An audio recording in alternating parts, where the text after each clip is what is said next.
person claims to be an expert, you guarantee must trust them. I don't know what's wrong with you. I really don't. If you think the people in positions of power are all the ways telling you the truth, then obviously you ain't been paying no attention in the last 5 or 6 years. Because they've not been. And of course I realize right now, today I was shocked. Once again, I went to the local nursing home and walked in the door, and there's a table there, and there was masks on the table. And I looked at that and I was shocked for a minute, you know. And the girl said, "Oh, are we out?" Meaning, are they all used? And I said, "No, I had a flashback there and just nearly vomited." Because of all that went along in that and continues to go along in that. We have to do the best that we can with the information we get, but we can't be so gullible. Gullible. Did you know in this country, and I'll quit this. In this country right now, you can go to the website and find out the number of those in the United States of America who died from COVID after they took a COVID shot is greater than the number of people who died from COVID who didn't take a shot. Now, that's backwards. That ain't the way it's supposed to be. Why did that happen? We believed people. We trusted them to tell us the truth. Now, we're talking about, in that area, of course, we're talking about physical health and physical life. Well, boy, I sure am glad that when it comes to spiritual matters, we're not that gullible. Oh, yes, we are too. And maybe more so about some things. So that's why this is so very important. Realize that we have an inspired history. We have an ability to know just exactly where they messed up. Because we know just exactly what they were supposed to do, and we know just exactly how they fell far from doing what they were supposed to do. It seemed as though they were going to doom themselves regardless of how clear that God revealed His will for them.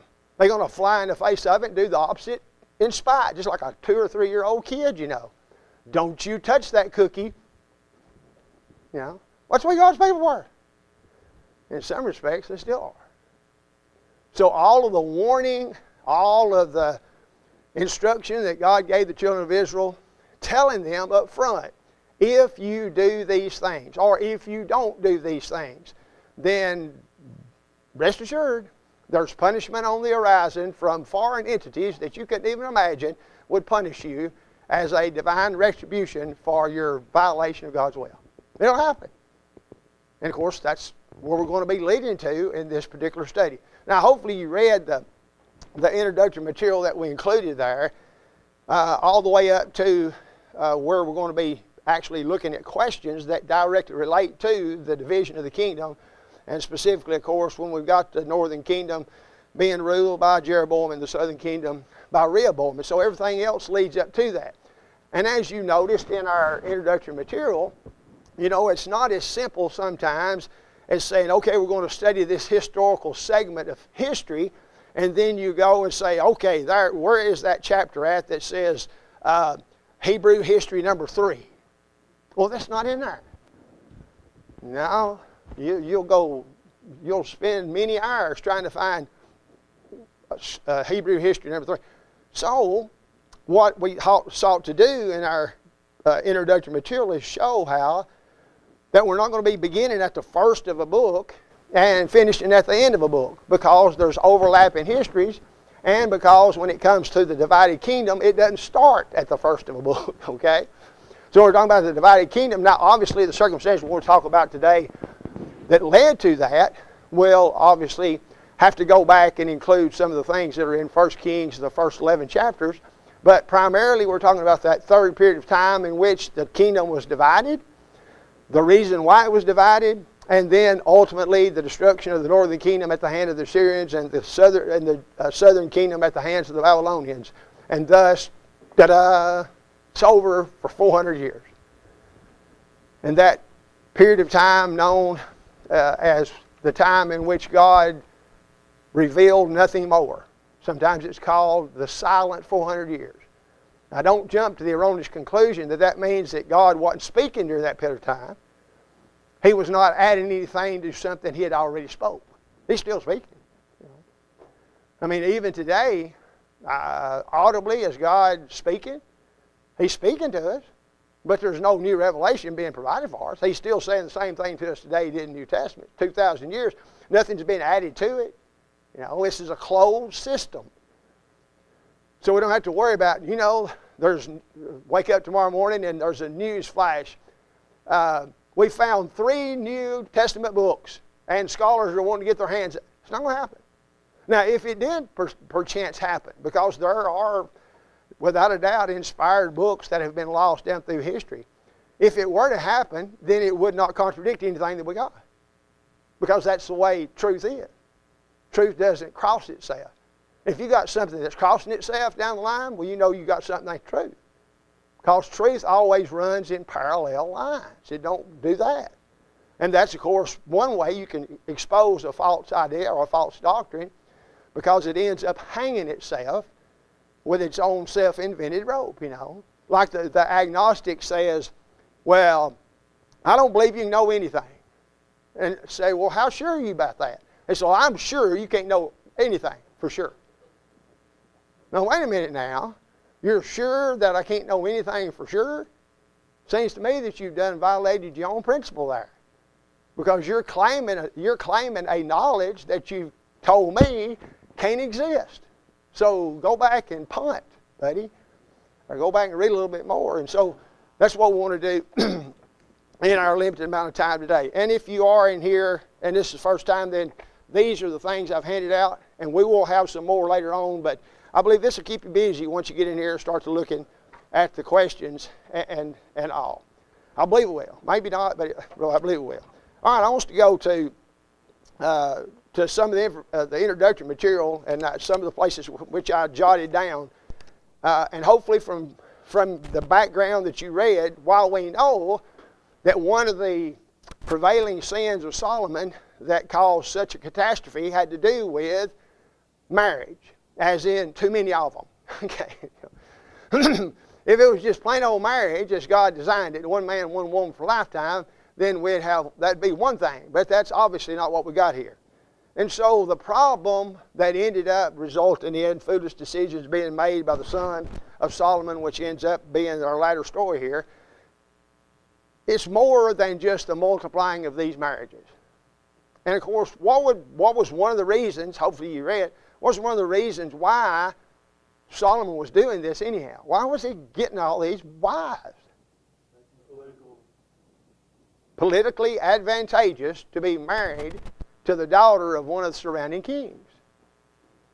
Now, I thought that one of the things that Solomon was blessed with was wisdom. Explain that. It's not really that hard a question. Well, what is the answer to it?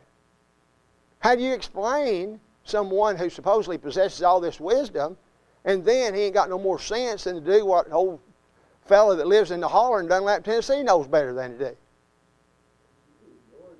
He ignored it. And he had the ability to do that because he's a free moral agent. Just because he was blessed exceedingly, and before we get too hard on poor old Solomon, here, then we have to look at ourselves a little bit too. He made some dumb decisions. Boy, I'm glad I ain't never made no dumb decisions, aren't you? Well, but not like that. That's a little bit overboard, you think? And of course, he ends up suffering tremendously because of that. Now, and the fleeting enjoyment of having all those wives, if you can say that, and I guess that'd be one of those contributing factors as well to his motivation. But the whole reasoning behind it, and maybe even the pleasure associated with it, is limited for a season. And a wise person knows that if he lives to be 969 years old, then he's going to face God's judgment. And eternity is a whole lot longer than 969 years, which, of course, Methuselah lived. So just because he was wise did not necessitate him acting wisely. And just because we know better, have you ever heard this said? Somebody says, well, when people know better, they do better. Now, if somebody's ever said that and meant it, that's obvious they ain't been around very long. They don't get out very much.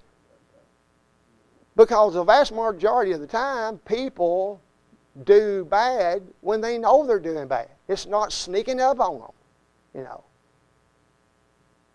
And so we don't need to be tempted, as is the case from the example of these multiplying wives at the hands of Solomon, these foreign women who took his heart away from God.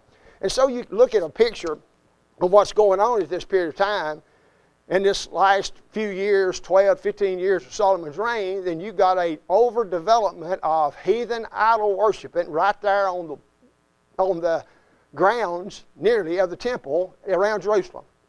You got all of these heathen deities that are being openly worshipped by the wives of the king and all the associated priests and whoever's got to officiate all this stuff going on.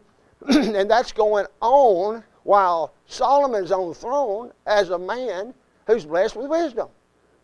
Which just shows it doesn't matter how clearly something is totally against what God would have happen, that people can fly in the face of it anyhow and seek to find justification for it. I'm sure that if Solomon was going to be trying to explain himself and convince others who maybe sit at his advisory table as to what he's doing, say, well, don't you think we need to have this king over here as a friend? And don't you think we need to have this kingdom over here as a friend? I mean, we're surrounded by our enemies. Well, if I don't have this entanglement in these kingdoms by being married to all these kings' wives, then they're liable to smash us, which is a demonstration of a lack of faith on the part of anybody who would think like that.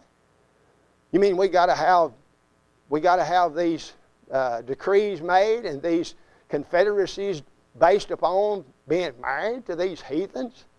Really? Is that the only thing that can do it? Now, if that was the only way it could happen, that'd be one thing. But they was not called upon to do that. There's no reason at all for him to do it, but he did it nonetheless. And that was because he was a human being, just like we all are human beings. And following the example of his father, you know, I mean, here David was truly the Davy Crockett. If he was a Tennessean Jew, you know, then Davy Crockett or Kentucky be Daniel Boone, you know, or Sam Houston. He's a hero. And he's held up as a hero. But look at the things that he did. Look at the dumb decisions that he made. Look at the mental anguish and turmoil he had with those kids that he wasn't raising as he should have been. And so when he cries, oh, Absalom, Absalom, oh, Absalom. Well, it's too late now. Well, I mean, where were you at when he was forming his attitude that's being on public display now, you know? So there's a lot of regret. So difficult times, difficult circumstances, difficult decisions, wrong decisions. And wrong decisions, even though they're the result of bad situations, are still wrong decisions. Now, of course, the way out of a circumstance like that is to realize that, and that's the demonstration we've got of both Solomon at the end of his days and David as well. They finally realized that all this that they had engaged in was foolish and sinful, and hopefully we will come to that realization too and not allow that to be a stain on our record forever, for sure. So you got about a 300-year period of time that we're talking about, and during this period of time, of course, then we're going to see all types of leadership, both bad and good. And if you had to guess as to whether it's good leadership or bad leadership most of the time, if you guessed bad leadership, then you'd be right. As a matter of fact, if you look through the list of the kings I have listed here, a conservative estimate of good kings would be 4, maybe 5 out of 40 that was worth anything. That's about 10%. Somebody said that's natural. You know, 10% of leadership's worth anything. Maybe we shouldn't hit for 10%, maybe. But that's what we end up having as we're going to be studying through this divided kingdom situation. And so if you picture, there's Jerusalem, here's Rehoboam, who's ascended the throne after his dad's died. And of course, all of the preliminary material that hopefully you read in the first 10 or 11 chapters of the book of 1 Kings then leads up to where we're going to get here with the rebellion that Jeroboam leads, and ultimately the division of the kingdom at his hand.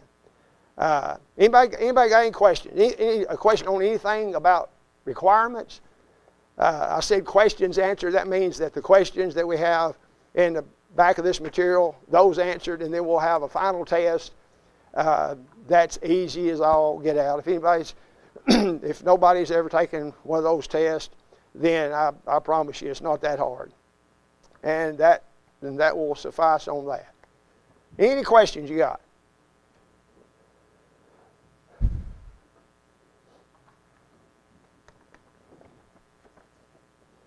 All right. So, the multiplying of wives obviously is something that we need to be aware of it all the time, and aware as well of the effect of false worship, even among those who fit the bill as being great leaders and noble writers of Scripture, which of course is what Solomon and David both did, and yet they still had problems with sin, as we all will as long as we live here upon this earth. That will be the case. So you got Jerusalem by the times of Solomon's death, surrounded by shrines and monuments to heathen deities, and and you'd like to think there's a group of people. We keep running into this term, a remnant. You know, there's a remnant of people who know this is just not the way it's supposed to be. Now, it doesn't take a huge amount of intelligence to come to that conclusion. Things are rotten, and it's not Denmark either. It's rotten in Jerusalem and everywhere around. Things are bad. This is not what God intended. He obviously did not lead the children of Israel under the leadership of Joshua in the land of Canaan to destroy the heathen in the land, for then his people to become nothing more than glorified heathens. That's not the reason. That don't make any sense. It's irrational. And so hopefully we can see the disaster that results every time when people set aside the will of God and seek to do their own thing. They don't have the capacity to reason for themselves. Remember in Jeremiah chapter 10 verse 23, the way of man is not in himself, there's not in man that walketh direct his steps. That simply means man has always needed help. Man has always needed assistance. Man has always needed guidance. And man has always had guidance. We've always had assistance. God has always been there providing instruction. Just think about it from the standpoint, I think we mentioned last week about the idea of reflecting God and glorifying God, and that's the whole idea.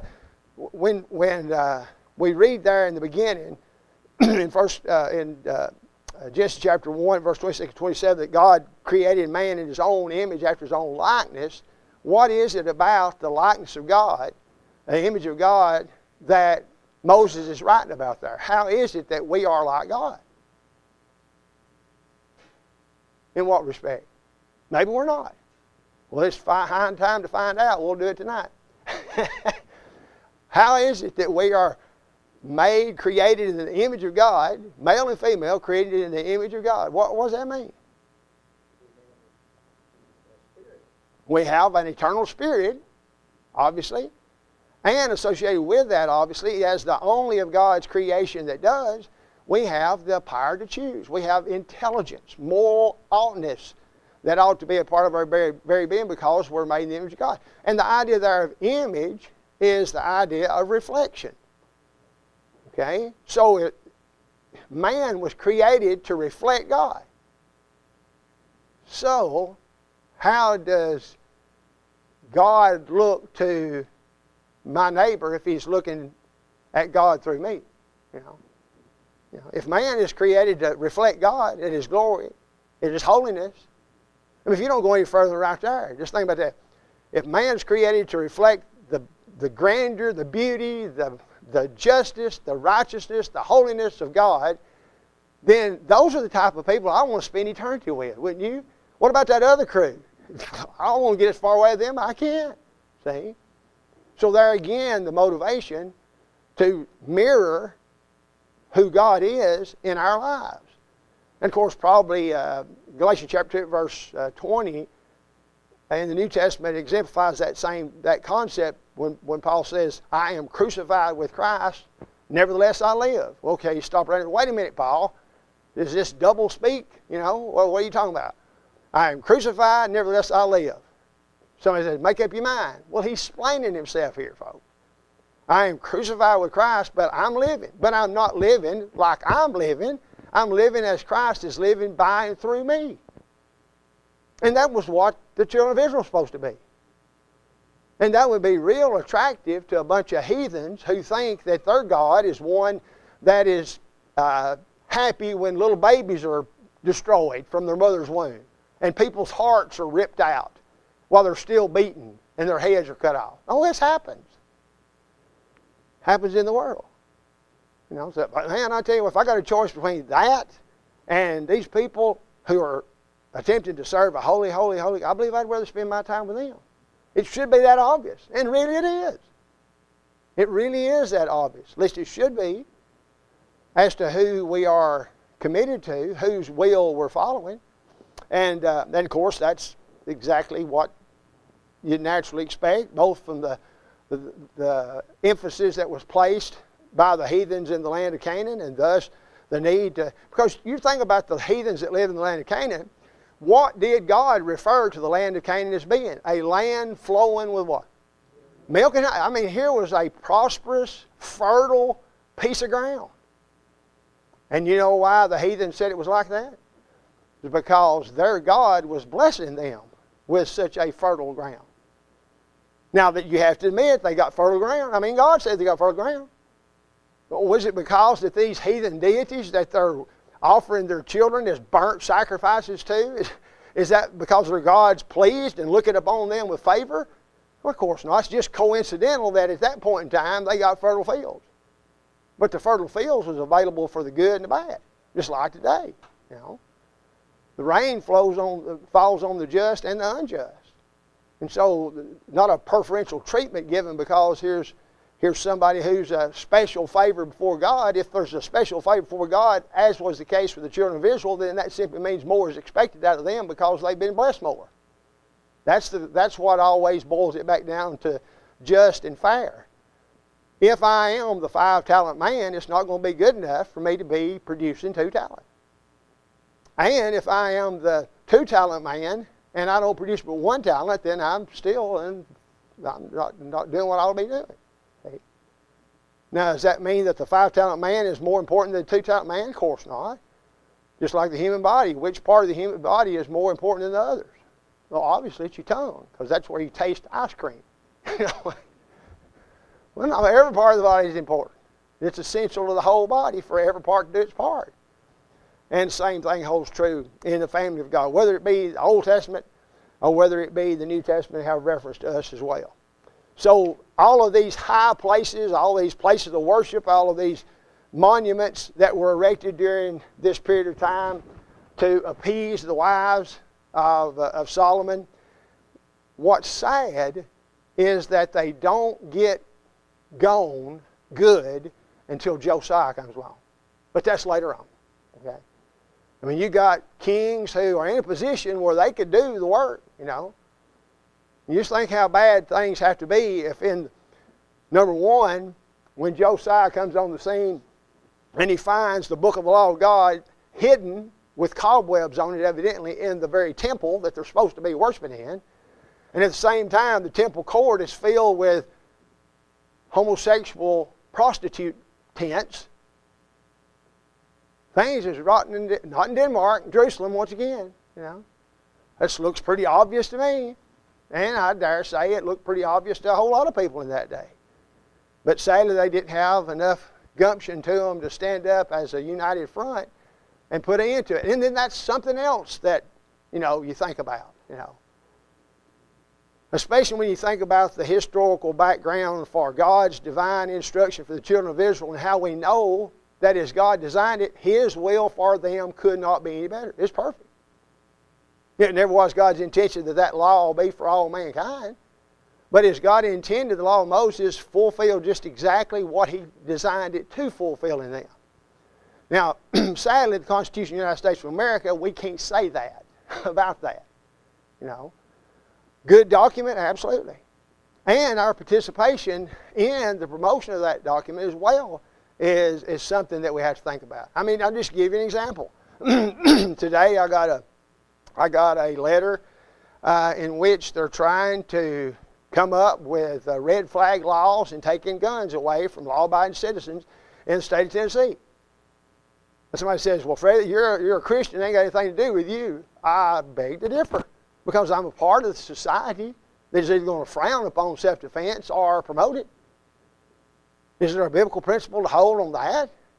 Do I have the right to protect myself and my family from intruders into my house?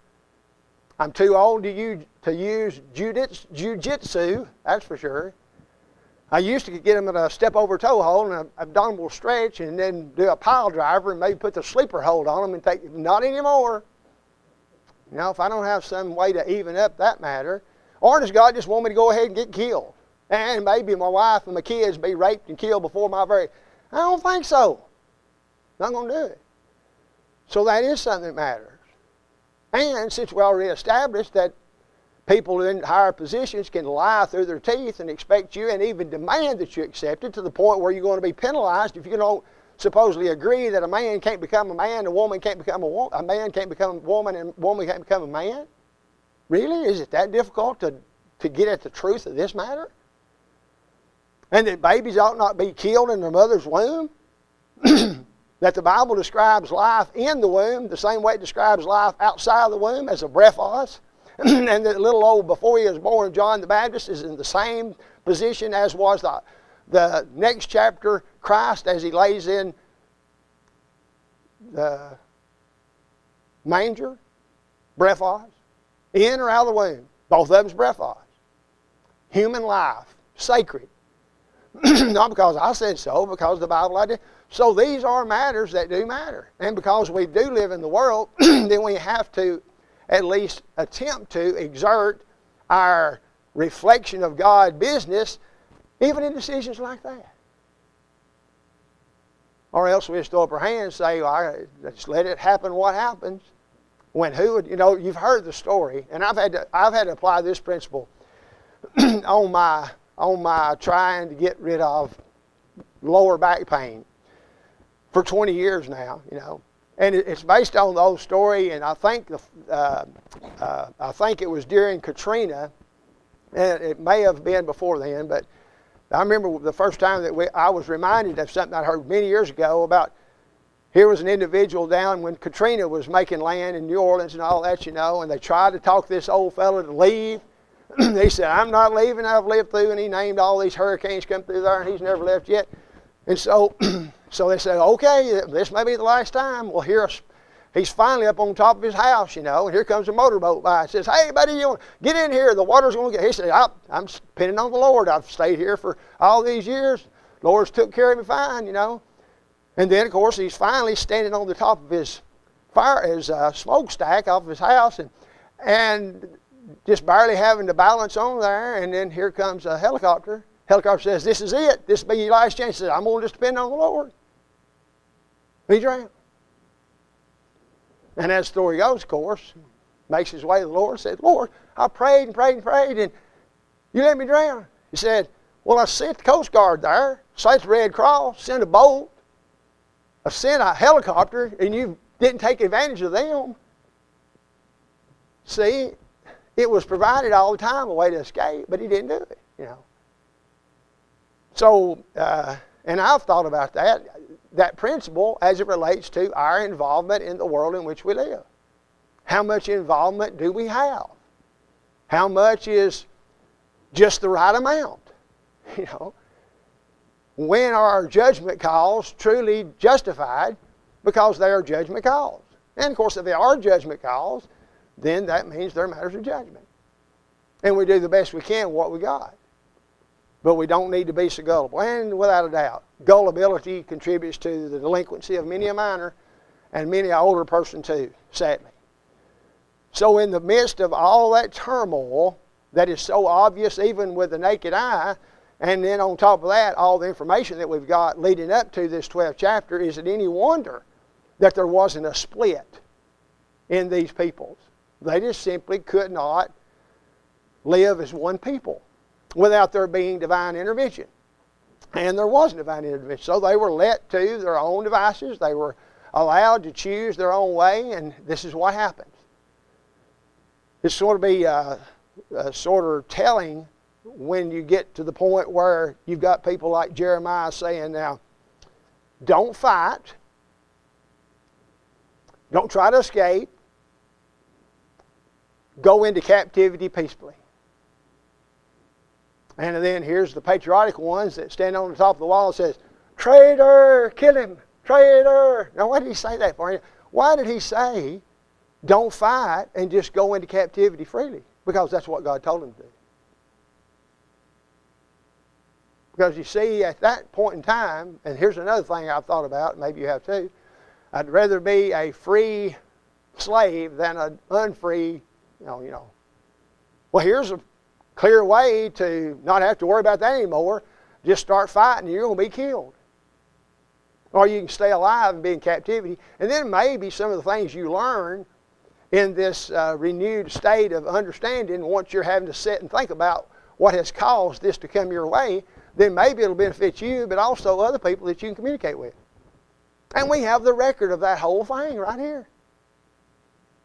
We have the divine, inspired record of it actually happening. Imagine that. A whooping from God turned out good. That's what happened. And of course, you'll probably not find it expressed that exact way in any commentary you can find, but that's exactly what happens. For sure. Anything else before we get right here to the beginning of our questions? We don't have, does that say 15 till? That's crazy.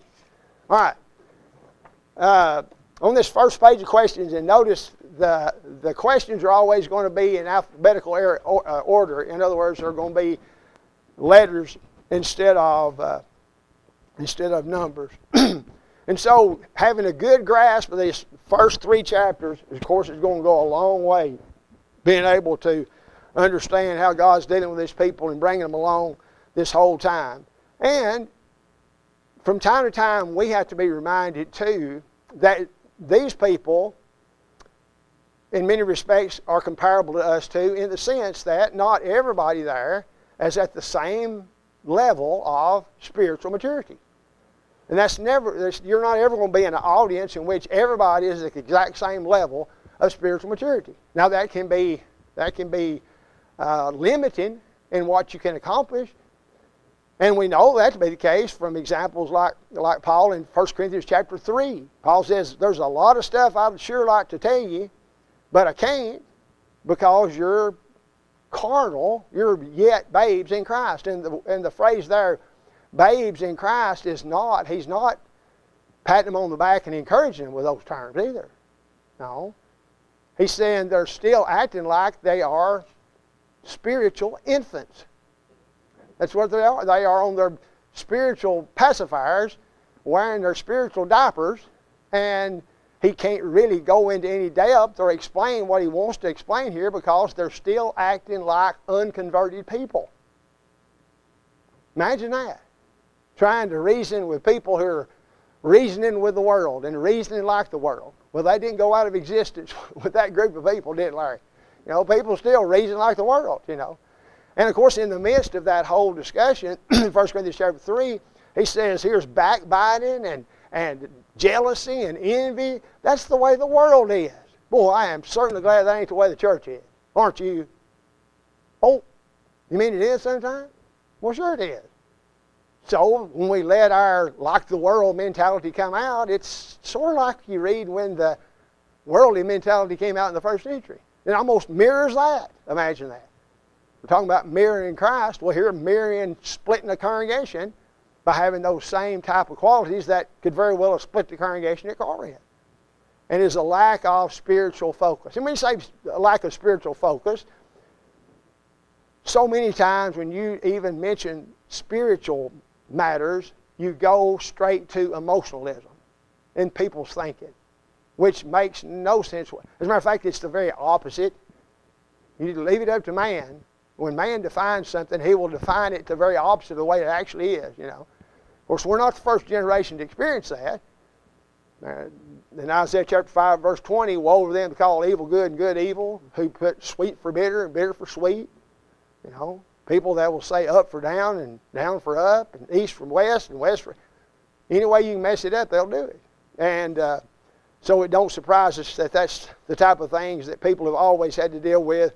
And so the cause of the turmoil that exists with two nations instead of one, then that's what's going to be the focus of our study.